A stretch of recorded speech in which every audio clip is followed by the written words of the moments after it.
Hello guys, welcome back to make studio. ശ്രീലങ്കയ്ക്കെതിരായ ഒന്നാം 2020-ൽ 43 റൺസിന് ജയിച്ചിരിക്കുകയാണ് ടീം ഇന്ത്യ. ക്യാപ്റ്റനായിട്ടുള്ള സൂര്യകുമാർ യാദവിൻ്റെയും ഹെഡ് കോച്ചായിട്ടുള്ള ഗൗതം ഗംഭീറിൻ്റെയും അരങ്ങേറ്റ പോരാട്ടത്തിൽ തന്നെ ലങ്കാദഹനം പൂർത്തിയാക്കി അങ്ങനെ ഒരു തുടക്കം കുറിച്ചിരിക്കുകയാണ്. ഈ തുടക്കം ഗംഭീരമാക്കിയിരിക്കുകയാണ് ഇന്ത്യൻ നീലപ്പട. അപ്പോൾ ഇന്നലത്തെ മത്സരത്തിൽ ഏറ്റവും കൂടുതൽ ശ്രദ്ധിക്കപ്പെട്ട അല്ലെങ്കിൽ ഏറ്റവും കൂടുതൽ വിമർശനങ്ങൾ നേരിട്ട ഒരു ഇന്നിങ്സ് തന്നെയായിരുന്നു ഋഷഭ് പന്തിൻ്റേത്.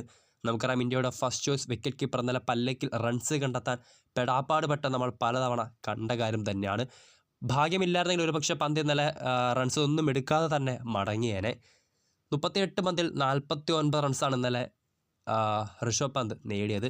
സൂര്യകുമാർ യാദവിന് ശേഷം ഇന്നലത്തെ മത്സരത്തിലെ സെക്കൻഡ് ടോപ്പ് സ്കോർ റാങ്കിൽ പോലും പന്തിൻ്റെ സ്ലോ ഇന്നിങ്സ് ആണെങ്കിൽ ടെസ്റ്റ് സ്റ്റൈലിലുള്ള അദ്ദേഹത്തിൻ്റെ ഒരു ബാറ്റിംഗ് ആണ് ഇപ്പോഴത്തെ ചർച്ചാ വിഷയം. 6 4-ഉം 1 6-ഉം ഉൾപ്പെടെയാണ് 49 റൺസ് അദ്ദേഹം നേടിയത്.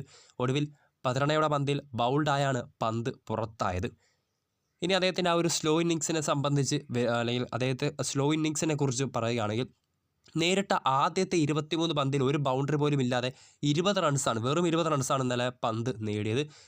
ഇനി അതിലെടുത്ത് പറയേണ്ട കാര്യം നമുക്കറിയാം, ഇന്നലത്തെ ആദ്യ 8 അല്ലെങ്കിൽ 8 ഓവറുകൾ തന്നെ ഇന്ത്യ 100 അടുപ്പിച്ച് റൺസ് സ്കോർ ചെയ്തിട്ടുണ്ടായിരുന്നു. ആ ഒരു സമയത്തായിരുന്നു ഋഷഭ് പന്ത് ബാറ്റ് ചെയ്യാൻ എത്തിയതും.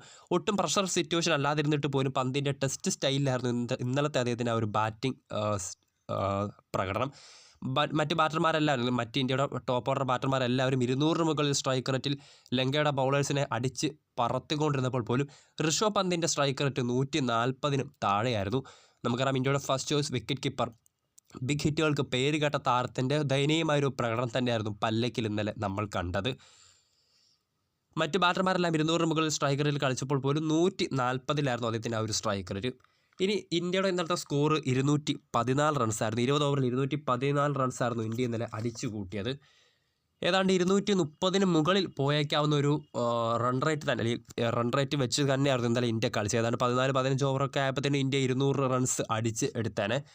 അപ്പോഴും ഇന്ത്യയുടെ ആ ഒരു സ്കോർ 214-ൽ ഒതുക്കിയത് ശരിക്കും ലങ്കൻ ബൗളേഴ്സിനെ കാട്ടി കൂടുതൽ പ്രയത്നിച്ചത് ഒരുപക്ഷെ ഋഷഭ് പന്ത് തന്നെയായിരിക്കും.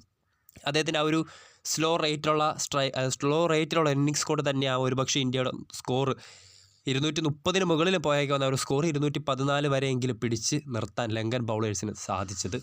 2 തവണ ക്യാച്ച് ഡ്രോപ്പ് ചെയ്തും അതോടൊപ്പം തന്നെ ലൂസ് ബോളുകളും ഫുൾ ടോസ് ബോളുകളും ഒക്കെ കൊണ്ട്, അല്ലെങ്കിൽ അതിൻ്റെ എല്ലാം ഒരു ഭാഗ്യം കൊണ്ട് തന്നെയാണ് 49 റൺസ് വരെയെങ്കിലും ഋഷഭ് പന്ത് അടിച്ചെത്തിയത്.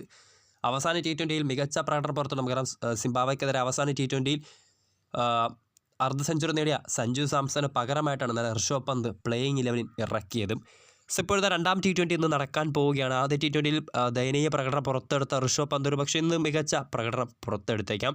സോ എന്നിരുന്നാലും കാത്തിരുന്ന് തന്നെ കാണാം ഋഷഭ് പന്തിൻ്റെ ടെസ്റ്റ് സ്റ്റൈലുള്ള അദ്ദേഹത്തിൻ്റെ ഒരു പെർഫോമൻസ്. അല്ലെങ്കിൽ T20-യിൽ ആദ്യ T20-യിൽ തന്നെ അദ്ദേഹം അത്ര മോശം പ്രകടനമാണ് കാഴ്ചവെച്ചത്. അപ്പോൾ രണ്ടാം T20-യിൽ ഇന്ന് നടക്കാൻ പോകുമ്പോൾ എങ്ങനെയായിരിക്കും പന്ത് പ്രകടനം പുറത്തെടുക്കാൻ പോകുന്നത്?